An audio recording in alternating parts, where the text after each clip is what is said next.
Irmãos, é prazer nós estarmos aqui na casa de Deus, porque este é o lugar que o Senhor separou para nós estarmos na sua presença e no dia dele estarmos reunidos, né, pela manhã no estudo bíblico e à noite no culto.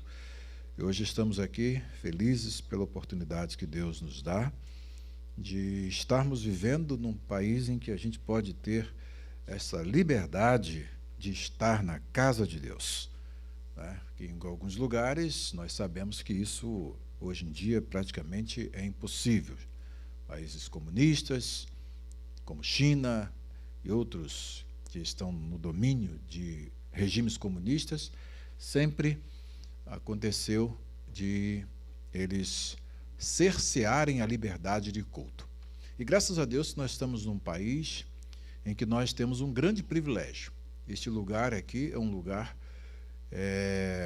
reservado, né? É uma parte do país aqui, isso é importante dizer, é uma parte do país que é inviolável. Lugares de culto são invioláveis.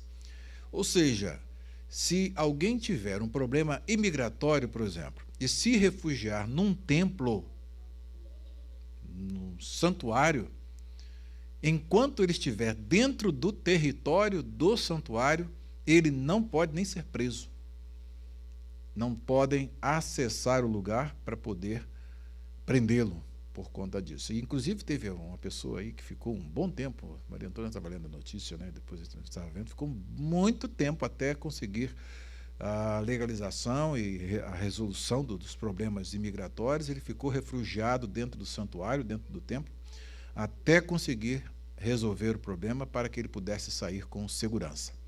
Tá? Então, esse é um lugar inviolável, e graças a Deus que o Senhor nos deu a oportunidade de estar num país em que nós temos esta liberdade de cultuarmos ao nosso Deus na sua casa. E na sequência das nossas reflexões, na primeira epístola aos Coríntios, hoje eu quero falar a respeito do caráter da pregação de Paulo em Corinto, na sequência da exposição que fizemos no domingo passado. E o capítulo 2 é esse capítulo que hoje nos serve como base para que nós possamos refletir sobre o caráter da pregação de Paulo. Nós pintamos todo um quadro, não é? Embora um pouquinho extenso, eu vou ser mais breve, pretendo. Não é? Nós pintamos todo um quadro daquilo que o apóstolo Paulo mostra para os coríntios, e vimos como, no prefácio e saudação, ele mostra a autoridade do seu apostolado, que era questionado pelos coríntios, e também as suas ações de graças mostram a importância do trabalho que Deus estava fazendo na vida dos coríntios. Depois, a exortação à unidade na igreja contra os partidos que estavam ali se estabelecendo, foram desmascarados e também desestruturados pela autoridade do apóstolo Paulo. E depois ele fala sobre a centralidade da mensagem dele, que é a mensagem da cruz. Cristo crucificado foi o que o apóstolo pretendeu expor e falar, né, com simplicidade diante dos coríntios.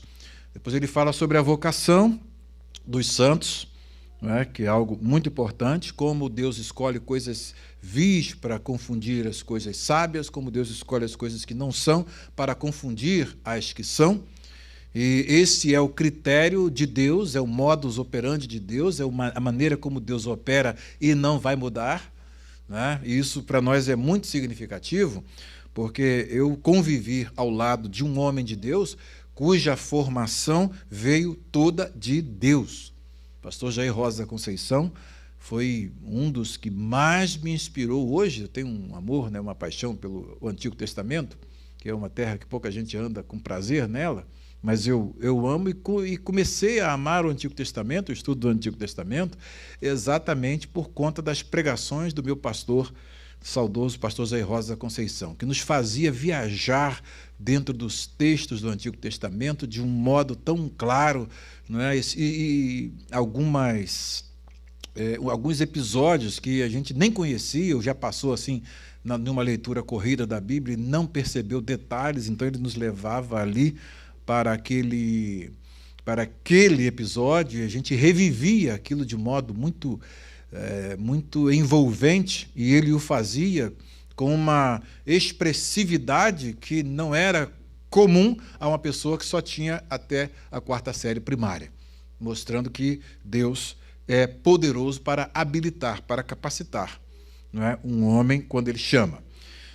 Mas isso não elimina a necessidade de nós, né, de nós estudarmos, de nós aprendermos as coisas e aprendermos a nos comunicar, a falar, porque a comunicação é uma característica singular da espécie humana. Então, nós, como humanos que somos, temos esta bênção que é a comunicação. Quanto mais claro a gente se comunica, né, é importante para que aquele que nos ouve entenda e decodifique aquilo que a gente transmite.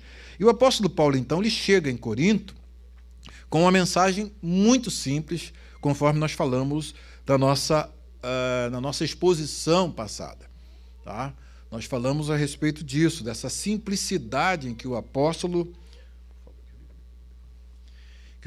Paulo, né, ele expõe a verdade de Deus ali em Corinto, e essa simplicidade chocou muitos coríntios.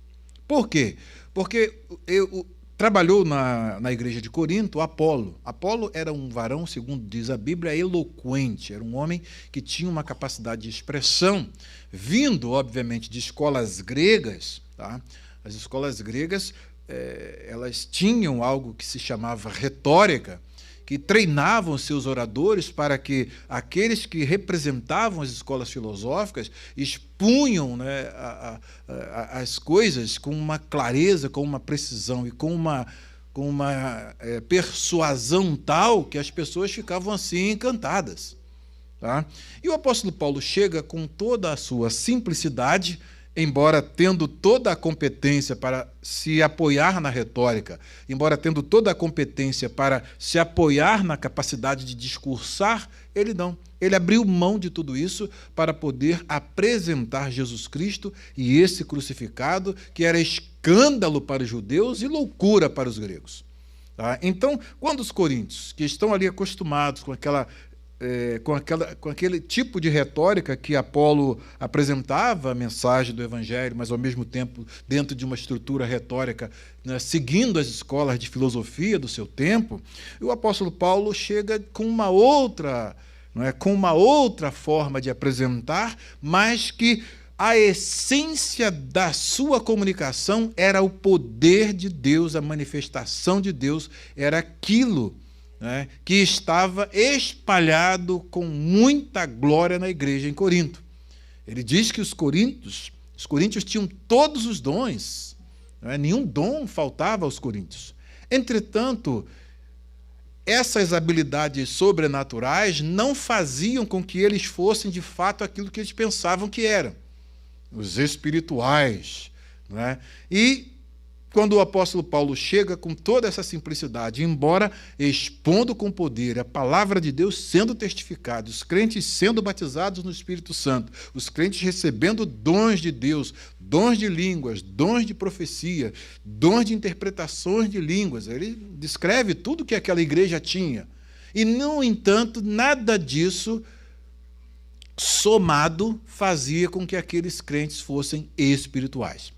E a carta aos Coríntios, essa primeira carta, ela vem nessa direção para que o apóstolo Paulo revele para eles o que realmente eles são e em que estágio eles são. E a conclusão que nós vamos ver no capítulo 3, na nossa próxima exposição, é exatamente que eles eram ainda meninos em Cristo.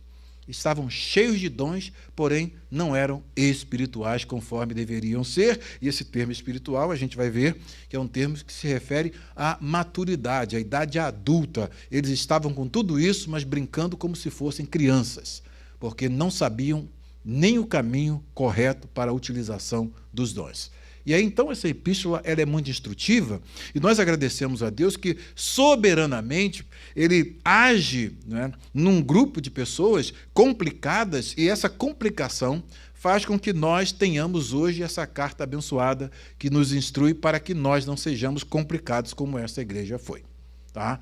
É bem verdade que, a despeito de toda a desconstrução da complicação da igreja de Corinto, hoje tem muitos, e é uma grande parte de evangélicos que está emulando, simulando o mesmo jeito coríntio de ser igreja. Divisões, separações, conforme nós apontamos na nossa exposição passada. E aqui, então, quando o apóstolo Paulo fala acerca da sua pregação, ele chega: eu, irmãos, quando fui ter convosco, anunciando-vos o testemunho de Deus.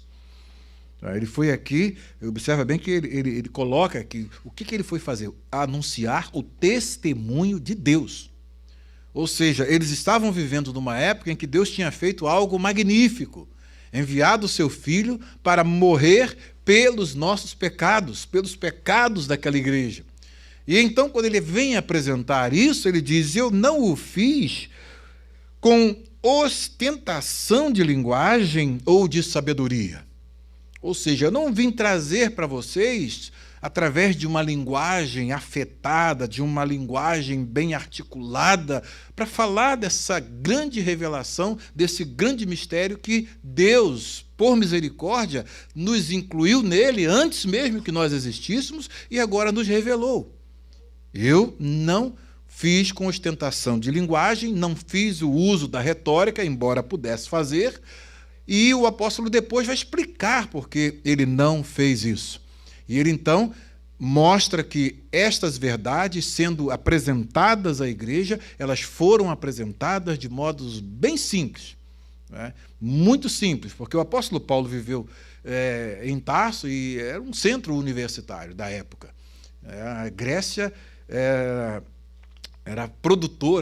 foi produtora de grandes mentes, de grandes intelectos, né? Eu estou em casa com a obra Metafísica do Aristóteles, por exemplo, e tem obras completas de Platão. Então eu percebo o cérebro gigante desses indivíduos, a capacidade de articulação do pensamento. A gente pensa assim: poxa, esse indivíduo viveu nos nossos dias. Naquela época eles já tinham essa capacidade de expor as coisas assim. Então, lendo ali já no primeiro capítulo, tanto o texto grego, que é importante que tem essa versão, essa edição tem o texto grego de um lado e o texto em português do outro lado. Então, a gente vai fazendo comparação, nós percebemos a profundidade como esses filósofos analisavam as coisas. Entretanto, todo o saber, toda a competência, toda a capacidade desses indivíduos não produziu uma alma salva sequer. Com todo este cabedal de conhecimento, com toda essa bagagem de conhecimento, nada disso produziu a salvação de um deles sequer. Muito menos os conduziu a Cristo. Agora chega o apóstolo Paulo com algo que ele recebe de Deus, ele recebe a chamada de Deus, a revelação de Deus, e numa vida de comunhão com Deus, o Senhor o escolhe para que ele expusesse este mistério que estava oculto antes dos tempos dos séculos, conforme está na Epístola aos Efésios, capítulo 3. Um mistério que esteve oculto e que Deus agora, naquele tempo, revela aos seus apóstolos para que eles pudessem expor as insondáveis riquezas de Cristo, o que está reservado para a igreja. E aquela igreja de Corinto estava desfrutando dessas riquezas e sem saber valorizar aquilo de que eles estavam participando. Tá? E isso é muito importante, porque na mesma linha daquilo que o pastor Vanilson expôs na sua simples mensagem do dia 19 de dezembro, no nosso concílio, não é? A valorização das coisas que Deus faz é dos segredos maiores para que as igrejas possam desfrutar de bênçãos contínuas. Por quê? Porque nós já tivemos esses privilégios enormes, privilégios muito grandes dados por Deus, de coisas que o Senhor fez no nosso meio, que hoje não tem feito mais. Nós estamos numa escassez, do ponto de vista daquilo que nós já participamos, muito grande. não é? Porque o que Deus já fez, e a gente tem conhecimento, e a gente viveu com pessoas que estavam muito próximas de Deus, que tinham uma comunhão muito íntima com Deus, que era gostoso estar perto deles, e as coisas que eles transmitiam para nós era algo muito maravilhoso. Não é? Quem conheceu o irmão Ananias Fontes Sindlas, não é? Quem conheceu o Eupídio de Aguiar, quem conheceu o pastor Jair Rosa Conceição, a irmã Domingas, e outros que foram ícones, né? Que foram ícones e instrumentos de Deus usados no nosso meio, né, com dons extraordinários. O pastor Eupídio de Aguiar, por exemplo, ele tinha um dom de interpretação de sonhos, uma coisa raríssima, uma coisa muito rara. E você chegava e contava um sonho para ele, ele orava e, se fosse o sonho de Deus, primeira coisa, esse sonho é de Deus ou não é de Deus? Esse era o primeiro crivo que passava. Quando era de Deus, ele dava a interpretação e você podia escrever que cumpria direitinho. Diácono Lafayette o conheceu, frequentou muito lá em Mantena, então sabe de quem eu estou falando e já teve muitas experiências em ver essas pessoas que Deus usou de modo maravilhoso. Era uma sabedoria vinda de Deus, coisas que Deus deu a José lá na antiguidade, e nós tivemos um homem no nosso meio que penetrava nessa dimensão de Deus e eram coisas assim estupendas, não é? Coisas estupendas que Deus já fez no nosso meio. Então o apóstolo Paulo aqui é algo que é um tesouro, que a igreja de Corinto, por conta do paradigma que eles estabeleceram, né, de querer que ele chegasse lá com uma linguagem eloquente, ele não satisfez a eles, e depois as descrições que eles fizeram do apóstolo Paulo, era que ele era uma pessoa de aparência desprezível, uma fala fraca, né, ou seja, ele não usava retórica, ele não usava um discurso eloquente, então ele era uma pessoa fraca, de aparência fraca, as palavras dele são desprezíveis. Olha como esses crentes estavam, olha o nível deles, e pensavam que eram espirituais. Essa epístola, de certa forma, ela vem humilhar essa sabedoria humana que eles tinham e, ao mesmo tempo, mesclada com dons espirituais. Mostrando que dons espirituais não significam a autenticação de que esses dons estão operando dentro de uma esfera de uma pessoa que está com maturidade espiritual. Os dons não são autenticação para dizer, né, que aquela pessoa é um espiritual. Né? Então, os coríntios aqui, eles são uma demonstração disso. Daí o apóstolo Paulo disse que ele decidiu nada saber entre vós, diz aqui, porque decidi nada saber entre vós, senão a Jesus Cristo e este crucificado. Como ele disse anteriormente, no capítulo 1, era escândalo para os judeus e loucura para os gregos. Já explicamos por quê. E foi em fraqueza e grande tremor que eu estive entre vós. Observe bem que o apóstolo Paulo foi aquele que, em diversas situações, ele foi rejeitado. Em Atenas, ele apresentou um discurso até um pouquinho, não é, baseado na retórica, citou alguns poetas gregos ali, coisa maravilhosa, tal, mas não era esse o modus operandi. Deus opera de um modo muito diferente. Mesmo assim, Deus ainda operou e ainda salvou pessoas ali em Atenas. Atenas era a capital intelectual da Grécia. Para vocês terem uma ideia, ali era o centro, né, de erudição e de conhecimento. Então, os gregos buscavam conhecimento com uma avidez, os pais matriculavam os filhos nas escolas dos filósofos para que eles aprendessem a filosofia e outros ramos do saber que já na Grécia Antiga já estavam bem desenvolvidos. Muitas partes da matemática e outras áreas do conhecimento, né, o Aristóteles tem até um livro chamado Física, né, que é muito interessante. Então, várias ideias ele passou, inclusive essas ideias ficaram aí perdurando ao longo de vários anos. O apóstolo Paulo diz, olha, eu não quis, meu assunto com vocês foi outro, totalmente diferente. Totalmente diferente. Fui em fraqueza, temor e grande tremor que eu estive entre vós. A minha palavra e a minha pregação não consistiram em linguagem persuasiva, de sabedoria, mas em demonstração do Espírito e de poder, Aí que está a diferença. Se o apóstolo Paulo chega lá para apresentar o evangelho como se fosse mais uma escola de filosofia, de sabedoria humana, não surtiria o efeito que surtiu. Mas quando ele chega lá e apresenta Cristo, e Cristo crucificado, e o Senhor fala aos corações dos coríntios, e eles se convertem ao Senhor, e eles recebem o Espírito Santo, e recebem os dons do Espírito Santo, e Deus opera milagres e maravilhas no meio deles, com aquela palavra simples, totalmente descaracterizada da retórica, totalmente desvestida, né, da retórica dos filósofos gregos. Então, mostrando para eles o quê? Um caminho. Por que eu fiz isso? Olha só o que ele disse. Para que a vossa fé não se apoiasse em sabedoria humana, e sim no poder de Deus. O que salva um homem? Se fosse a capacidade intelectual, hoje em dia, né, eu me lembro que quando eu estava lá pelos meus 15 anos, mais ou menos, quando eu comecei a estudar filosofia, tive um professor chamado Cosme de Oliveira, ele era formado em literatura e era um professor que me influenciou muito. Foi ele que me apresentou os primeiros filósofos.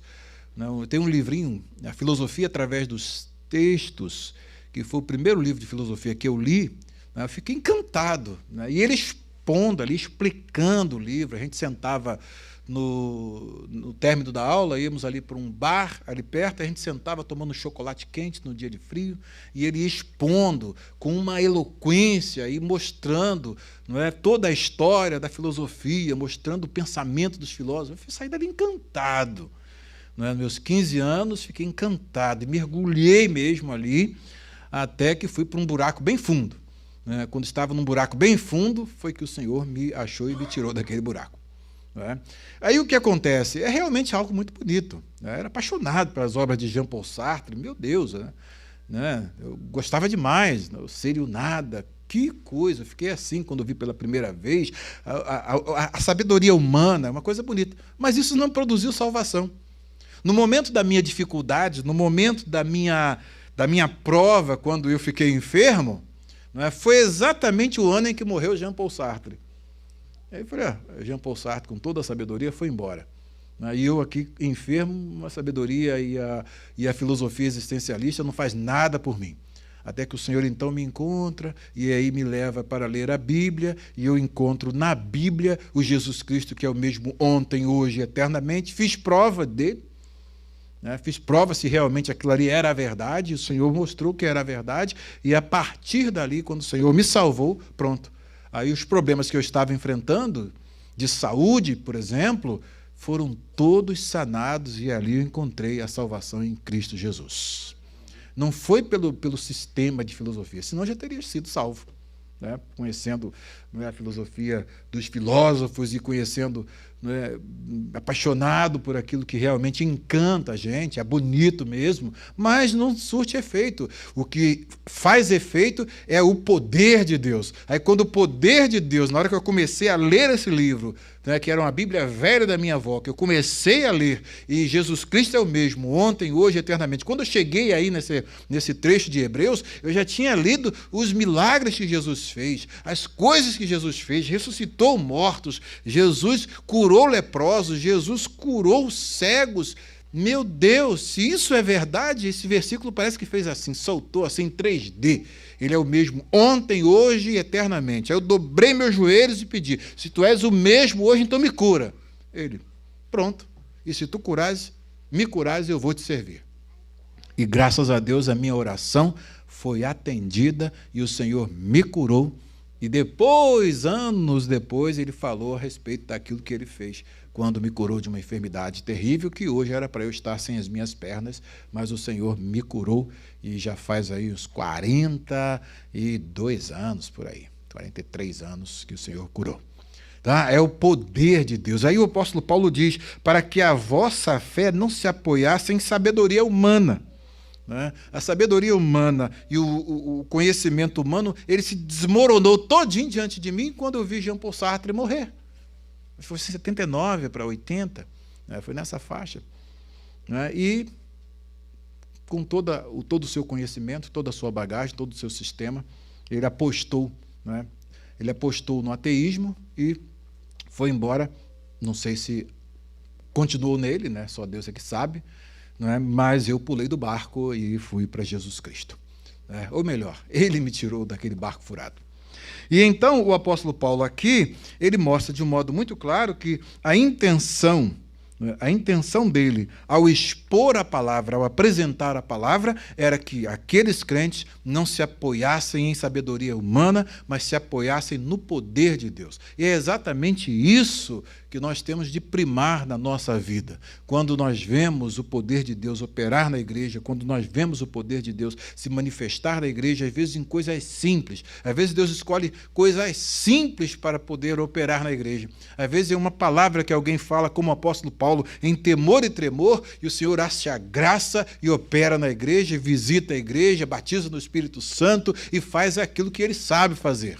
Às vezes coisas simples. Eu já participei de cultos em que Deus usou pessoas com uma simplicidade, mas tão grande, né? E alegrou a igreja, animou a igreja. Foi um culto que nós estávamos lá em Acari, e aí o irmão começou a falar aquilo que Deus fez na vida dele, e o Senhor começou a usá-lo.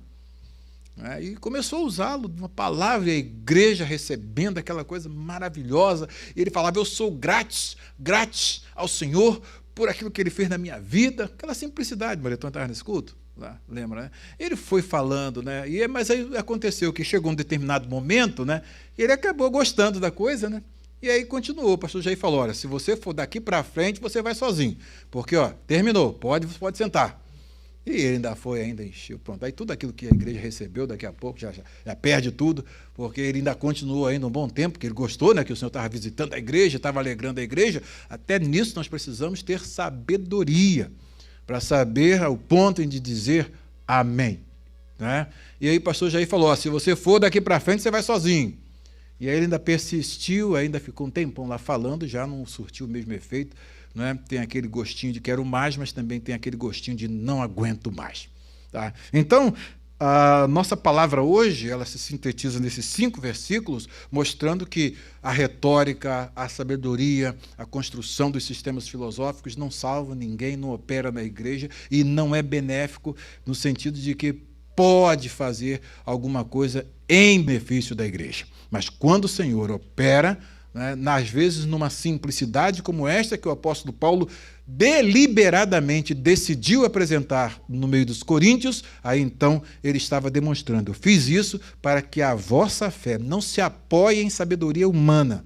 Vocês vêm de escolas filosóficas, gostam, né, da retórica do Apolo, mas olha, Apolo não é nada, eu não sou nada, Cefas não é nada, não fica escolhendo aí quem é o melhor pregador, porque quem está no centro de tudo isso é Jesus Cristo e ele crucificado. Se ele não fosse, não pagasse o preço, não existia a igreja em Corinto. Que o Senhor nos abençoe e que essa palavra seja aplicada aos nossos corações e que nós também fiquemos firmados na fé, no poder de Deus. Porque é esse poder e é desse poder que nós dependemos para viver uma vida que agrada ao Senhor. Que o Senhor nos abençoe.